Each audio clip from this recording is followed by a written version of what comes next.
So tonight at the Executive Symposium, we talked about how to find new ways to grow. We had Sanjay Japuti, we had Nelson Burns, we had Nicole Miller. We were talking about what we found to be effective for leading our team and developing our team when we're putting them in different circumstances, when we have to deal with people with high egos, when we have to deal with people who are maybe telling us they're on board for the change, but they might not actually in fact be on board with the change. I really loved what Nelson had to say about your first team, second team.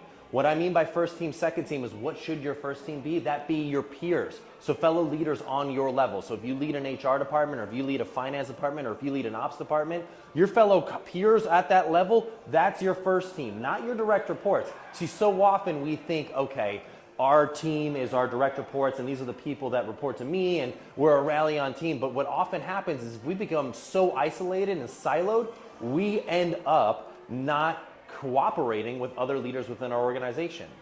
Sanjay Japuti talked about OKRs and the power of leveraging OKRs to really overcome a lot of not only egos, but also cultural barriers that may happen in an organization. He leads a team that's got a lot of people that are in India, and sometimes those people in India have a huge reliance on hierarchy, meaning that if you are the big boss, no one challenges your way of thinking. But if we're trying to be the best company we can be, we have to be comfortable with challenging our leaders' way of thinking. And so he does this through OKRs by identifying what does the customer want, what is our objective, what are the key results we need to get there, and how do we go about achieving that? And when he can identify that from everybody in the organization, it creates transparency that can allow it to bubble up to the top. So then, one person who's a middle manager or an upper level manager isn't dominating the people that are below them in the organizational hierarchy.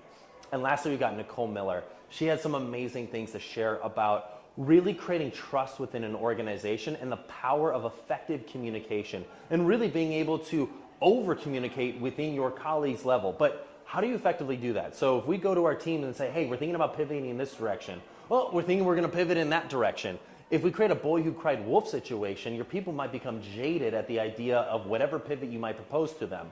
So what is the hierarchy? What is the organization in which we go about communicating? Start with our leaders at our level, people at our level in the executive organization.